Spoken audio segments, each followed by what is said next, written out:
a interdit à la femme de prendre de l'autorité. Nous l'avons bien dit le dimanche dernier. C'est à cause d'Ève qui a pris de l'autorité sur son mari Adam, alors que Dieu ne lui a pas donné cette autorisation. Ève ne pouvait pas répondre à Satan au serpent, quand le serpent est venu lui dire que non, est-ce que Dieu a-t-il dit que vous ne mangerez pas de toutes les arbres, de tous les fruits des arbres du jardin? Ève n'avait pas le droit de répondre. Ève n'avait pas le droit de répondre. Le fait de répondre à la place d'Adam, il a usurpé l'autorité. C'est ce qui se fait jusqu'aujourd'hui. Toutes les femmes qui prêchent la parole de Dieu, s'il vous plaît, je vous aime bien, mes mamans, je vous aime bien, mais c'est la parole de Dieu. Cette parole est dire, qui peut l'écouter? C'est cela. Alléluia. Amen. Cette parole est dire, mais nous devons la prêcher, parce que c'est ça la parole de Dieu. Jésus-Christ n'a pas hyper, Jésus-Christ n'a pas cherché à avoir une multitude. D'ailleurs, la Bible nous dit que ce jour-là, il y avait 70 disciples, mais ils sont restés 12. Les 58 sont partis. Cela n'a pas donné de la peine au Seigneur Jésus-Christ parce qu'il connaissait ce qui lui appartenait. Celui qui appartient à Jésus accepte la parole de Dieu telle qu'elle est. Elle ne discute pas la parole de Dieu. Si vous cherchez à discuter la parole de Dieu, alors vous n'êtes pas de Dieu. C'est une sémence qui vient de l'ennemi. On ne discute pas la parole de Dieu. Devant la parole de Dieu, on dit oui et amen. Parce que c'est la parole souveraine. C'est lui-même, Jésus-Christ, qui est la parole. Amen. Alléluia. Et voilà pourquoi nous devons comprendre que le pain, c'est le corps de Jésus-Christ. Sa chair, il a dit, celui qui mangera ma chair et boira mon sang. Mais ces gens-là ont dit, mais celui-ci, nous savons que ceux qui mangent la chair humaine, ce sont des cannibales. Il veut faire de nous des cannibales. Ceux qui boivent le sang humain, ce sont des vampires. Mais il veut faire de nous des vampires. Non, non, non, cette parole est dire. Qui peut la supporter? Ils ont abandonné le Seigneur et se sont en allés. Mais les 12 sont restés. Et Jésus leur a demandé, vous les 12, vous ne partez pas? Et Pierre qui répondra, Seigneur, où irons-nous? C'est toi qui as la parole de vie. Alléluia. Amen. Nous devons être comme Pierre. Amen. Malgré c'était un petit, mais il a compris que non, la parole de vie, c'est Jésus-Christ. Où irai-je? Alléluia. Jésus a dit, je suis le pain de vie. Je suis le pain de vie. Et il a dit, en vérité, je vous l'ai dit, si vous ne mangez la chair du Fils de l'homme et si vous ne buvez son sang, vous n'avez point la vie en vous-même. Les Israélites, nous l'avons bien dit, ils n'ont pas mangé le sang, ils n'ont pas bu le sang de l'agneau, mais ils l'ont mis sur les linteaux de leur porte pour leur servir de signe. Mais nous, aujourd'hui, nous n'avons pas besoin que le sang nous serve de signe, mais nous avons besoin que le sang nous donne la vie, parce que la vie de la chair était dans le sang. L'âme de la chair était dans le sang. Ça dit que l'âme, c'est la vie.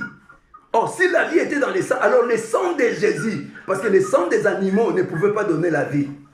Le sang des animaux ne pouvait pas non plus pardonner, effacer les péchés. Ça ne faisait que couvrir.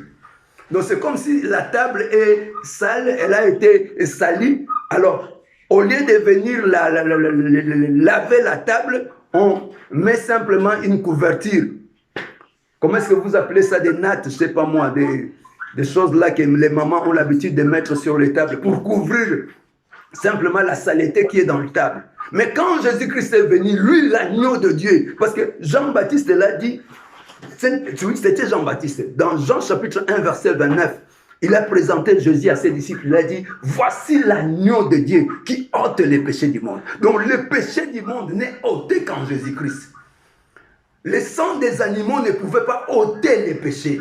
Ça ne faisait que couvrir. Mais quand Jésus est venu, l'agneau de Dieu qui ôte les péchés du monde, alors son sang, nous devions la boire.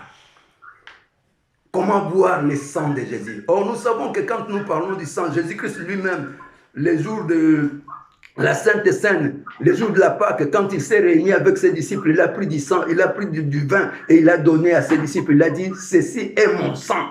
C'est-à-dire que le vin représente le sang. Si le vin représente le sang, nous sommes d'accord que le sang représente le vin. Or, le vin représente le Saint-Esprit.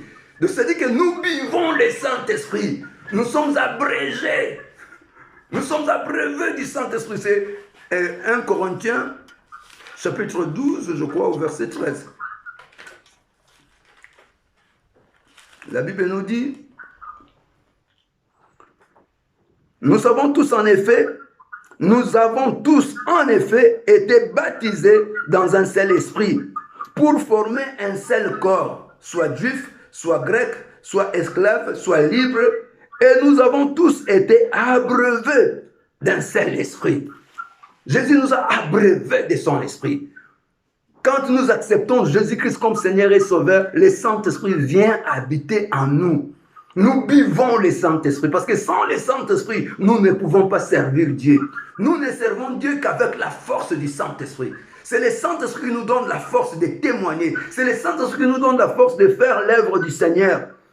Voilà pourquoi c'est très important que nous soyons des disciples accomplis. Parce que le disciple n'est pas plus grand que son maître, mais tout disciple accompli est comme son maître. Jésus veut que nous soyons comme lui. Voilà pourquoi là, il a dit que les 5 ministères servent à l'édification et à la perfection, pour perfectionner son Église, pour nous amener à être comme Jésus-Christ. Voilà pourquoi il a dit, pour que nous puissions atteindre la stature parfaite, c'est-à-dire la hauteur. Nous arrivons à la hauteur de Jésus-Christ. Nous soyons comme lui. Nous soyons vraiment des disciples. Nous soyons des petits Jésus qui vont donner un goût dans ce monde, parce que le monde est pollué, le monde est mauvais, le monde est plein de choses mauvaises. Mais si aujourd'hui le monde a un goût, c'est simplement parce que les chrétiens sont encore là.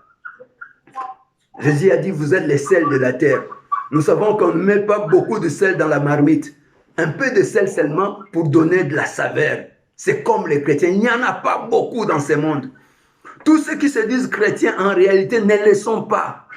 La Bible nous montre qu'il y en avait 10 vierges. Mais parmi les 10, ce n'est que 5 qui avaient le Saint-Esprit. Parce qu'ils ont pris leur lampe et ils ont pris de l'huile dans leur vase. Mais les 5 folles ont pris seulement les lampes. Elles ne se sont pas souciées d'apporter aussi de l'huile dans des vases. Non.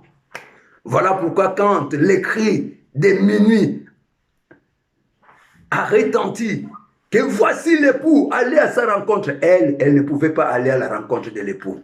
C'est ce qui s'est fait aujourd'hui. Beaucoup de chrétiens se sont réveillés, se sont tous dit, oh, vraiment, les gens sont morts dans le monde, vraiment, ce qui se passe dans le monde montre vraiment que Jésus revient bientôt. Mais est-ce que vous vous êtes préparés vraiment? Parce que sans le Saint-Esprit, vous ne serez pas enlevés. Je peux bien dire que je suis chrétien, mais est-ce que j'ai le Saint-Esprit en moi? Je suis conduit par l'Esprit ou c'est la chair qui me conduit? L'apôtre Paul le dira dans Galates chapitre 5, à partir du verset 16. Il nous dit, marchez selon l'Esprit, pour ne point accomplir les désirs de la chair. Nous lisons Galates chapitre 5, verset 16 jusqu'au verset 25. Je dis donc, marchez selon l'Esprit, et vous n'accomplirez pas les désirs de la chair. Car la chair a des désirs contraires à ceux de l'Esprit, et l'Esprit en a des contraires à ceux de la chair. Ils sont opposés entre eux, afin que vous ne vous fassiez point ce que vous voudriez. Si vous êtes conduit par l'Esprit, vous n'êtes point sous la loi. Or, les œuvres de la chair sont manifestes. Ce sont l'impudicité, l'impureté, la dissolution, l'idolâtrie, la magie, les inimitiés, les querelles, les jalousies, les animosités, les disputes, les divisions, les sectes, l'envie, l'ivrognerie, les excès des tables et les choses semblables.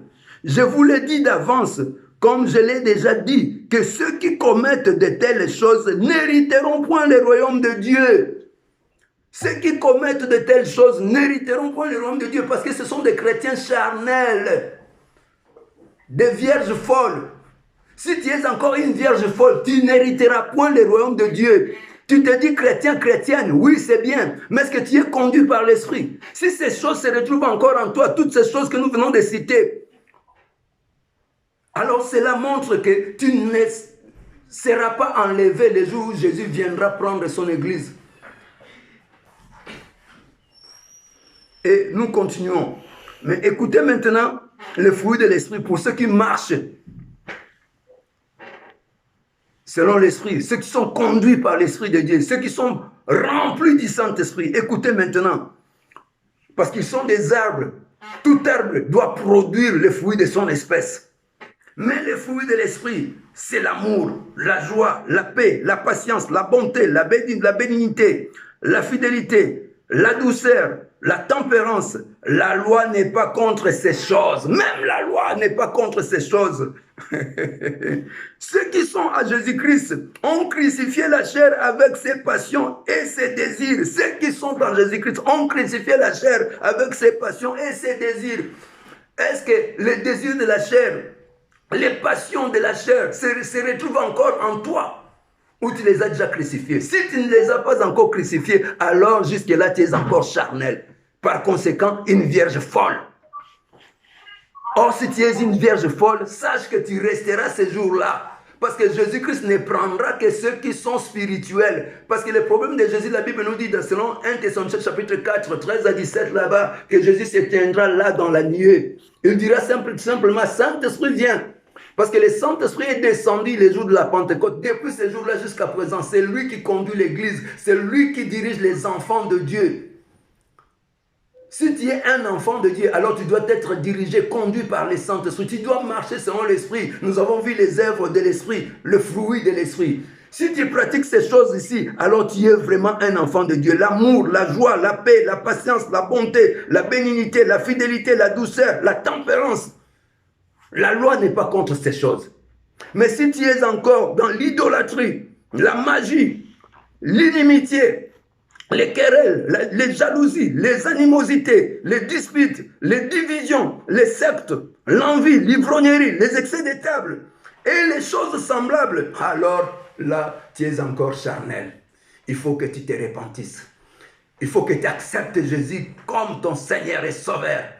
Il faut que Jésus-Christ prenne de la place. Il faut manger la chair de Jésus. C'est en mangeant la chair de Jésus que tu auras la vie, c'est-à-dire la parole véritable.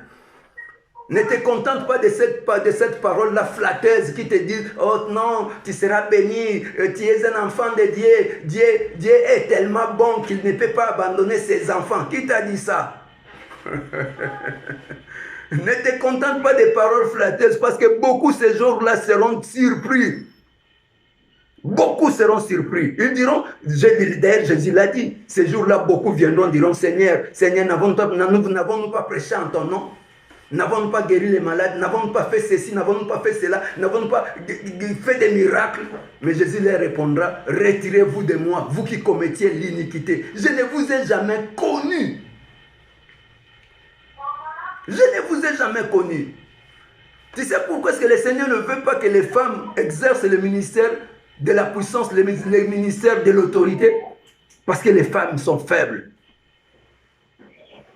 Dans la majorité des femmes que moi, dans ma petite expérience, j'ai connu ou je connais, la plupart de ces femmes-là prédicatrices, la plupart, je vous dirais que 90% ce sont des impudiques. Ce sont des femmes qui vivent dans l'adultère, dans l'impudicité.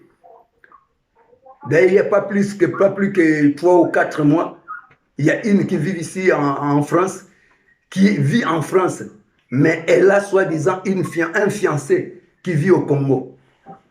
Et elle est allée passer les vacances de fin d'année là, au Congo, avec cet homme-là, alors qu'elles ne sont pas encore mariées. Mais, quand elle revient en France, elle dirige une église. Ce sont les œuvres du diable. Le diable est en train de tromper beaucoup de personnes. Je vous dis, mon frère, ma sœur, si vous allez dans une église où le pasteur, c'est une femme, sortez de là. Parce que Dieu n'est pas avec vous. Amen. Je ne vous cacherai pas, parce que c'est ça la parole de Dieu. Amen. Nous devons nous asseoir dans les enseignements des apôtres, des prophètes. Les prophètes ont prophétisé. Les apôtres ont confirmé ce que les prophètes ont dit. Les prophètes ont prophétisé sur Jésus-Christ.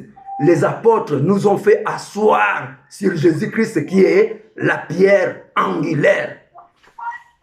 L'apôtre Paul dira, comme un bon architecte, j'ai posé les fondements.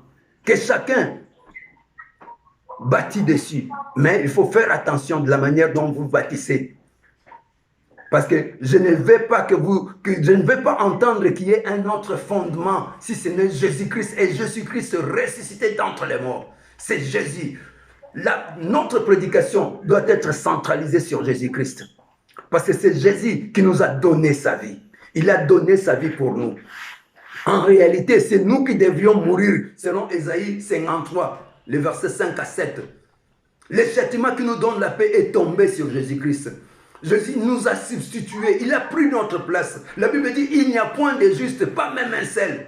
Mais l'Éternel a fait retomber sur lui les péchés de nous tous. Nous étions condamnés, parce que c'est nous qui avions commis des péchés. Mais Jésus-Christ a pris notre place. Jésus-Christ nous a substitués. Le fait simplement d'accepter Jésus comme son Seigneur et Sauveur et se laisser diriger par lui, automatiquement nous devenons des enfants de Dieu. La Bible est claire. Voilà pourquoi Dieu veut que nous puissions nous dépouiller de la chair. Dans Colossiens chapitre 2, au verset 11 à 12, Colossiens chapitre 2, 11 à 12, la Bible nous dit, « Et c'est en lui que vous avez été circoncis d'une circoncision que la main n'a pas faite, mais de la circoncision de Christ, qui consiste dans le dépouillement du corps de la chair.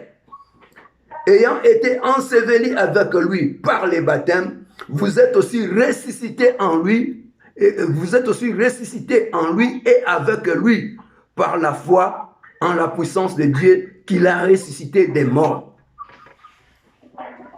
C'est très important. Car la Bible nous dit, c'est en lui que nous avons été circoncis, d'une circoncision que la main n'a pas faite. Nous savons que les Israélites, la circoncision était le signe de l'appartenance à la nation d'Israël, à l'appartenance à la nation de Dieu. Parce que la seule nation qui était dirigée par Dieu était la nation d'Israël. Alors si vous êtes Israélite, Dieu l'a fait à partir d'Abraham, que tout enfant d'Abraham devait se circoncire. Lui-même, Abraham s'est circoncis. C'était le signe pour montrer qu'on appartenait à Abraham, on appartenait à la nation d'Israël, qu'on appartenait à Dieu. Mais nous, aujourd'hui, ce n'est plus cette circoncision-là. La circoncision que nous avons aujourd'hui, c'est la conversion. Quand nous nous repentons, nous acceptons Jésus-Christ comme notre Seigneur et Sauveur, nous sommes circoncis. Ce n'est plus la circoncision de la main de l'homme, mais la circoncision de Christ. C'est le Christ lui-même qui nous circoncit. C'est-à-dire cette circoncision-là, la Bible nous dit que consiste dans le dépouillement du corps de la chair. C'est-à-dire toutes ces œuvres-là que nous venons de citer, que nous venons de lire dans Galates chapitre 5 là, doivent être ôtés de nous. Nous devons marcher selon l'esprit. Nous devons être ces arbres-là. Tout arbre produit les fruits de son espèce. Si nous sommes spirituels, alors nous devons produire les fruits de l'esprit, qui est l'amour, la paix, la joie, la bénignité, la patience, la maîtrise de soi, la fidélité, la douceur. La Bible dit que la loi n'est pas contre ces choses. Même la loi ne peut pas condamner celui qui a de l'amour. Jésus a dit, le monde saura que vous êtes vous mes disciples quand vous vous aimerez les uns les autres. Quand le monde verra que vous avez l'amour, le monde dira que vous êtes mes disciples. C'est l'amour qui témoigne que nous sommes des enfants de Dieu. C'est l'amour qui témoigne que nous appartenons à Christ, que nous sommes des disciples de Christ. Je crois que c'est l'apôtre Jean qui l'a dit. Si je disais que j'aimais Dieu et que je haïsse mon frère, alors je suis un menteur. Comment pourrais-je aimer Dieu que je ne vois pas et haïr mon frère que je vois? Donc avant tout, il faut que j'aime mon frère. Quand je dis que j'aime Dieu, il faut que j'aime aussi mon frère. Parce qu'en aimant mon frère, je montre que j'aime Dieu. Parce que je vois Dieu au travers mon frère. Donc l'amour, c'est la base. Parce que Dieu lui-même est amour. Et la Bible dit dans Romains que Dieu prouve son amour envers nous. Nous allons le dire, je crois que c'est là que nous allons mettre un point virgule pour aujourd'hui. Parce que la prédication ne finit jamais. Nous pouvons prêcher pendant tout un mois, mais nous ne finirons jamais de prêcher parce que il y a toujours quelque chose à dire. L'apôtre Jean même a dit que si l'on écrivait tout ce que Jésus-Christ a fait, il n'y a aucun livre qui pouvait les contenir. Donc on nous a donné simplement les résumés. La Bible nous dit dans Romains chapitre 5 verset 8, « Mais Dieu prouve son amour envers nous, en ce que lorsque nous étions encore des pécheurs, Christ est mort pour nous. » Dieu prouve son amour, Dieu a prouvé son amour. C'est ce que nous avons chanté, je crois, au début de notre culte. J'ai né, c'est pourquoi dans sa grâce, Jésus m'a tant aimé. Pourquoi par son sang il efface ma dette et mon péché. Mais je sais qu'en lui j'ai la vie. Il m'a sauvé dans son amour, et gardé par sa main meurtrière. J'attends l'heure de son retour. J'attends l'heure de son retour. Jésus revient bientôt, mes frères et sœurs. Est-ce que vous avez entendu les cris de minuit? Le cri a déjà sonné. Le cri a déjà retenti. Voici l'époux, allez à sa rencontre. Amen, amen, amen. Nous avons préparé nos lampes. Mais est-ce que nous avons de l'huile? C'est ça le problème.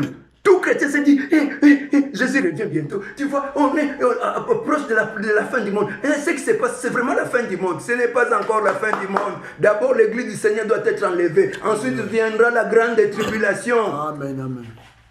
Mais est-ce que tu seras enlevé ou tu vas passer dans la grande tribulation? Amen. Les vierges folles passeront dans la grande tribulation. Amen. Ce sont des chrétiens, mais des chrétiens charnels. Alors ils passeront dans la grande tribulation. Mais les chrétiens spirituels ne vont pas passer à la grande tribulation parce que Jésus-Christ viendra les prendre. Jésus-Christ ne permettra pas qu'ils passent par le feu. Que Dieu vous bénisse. Amen. Alors nous allons prier. Nous allons dire à Dieu que nous voulons vraiment être des chrétiens spirituels.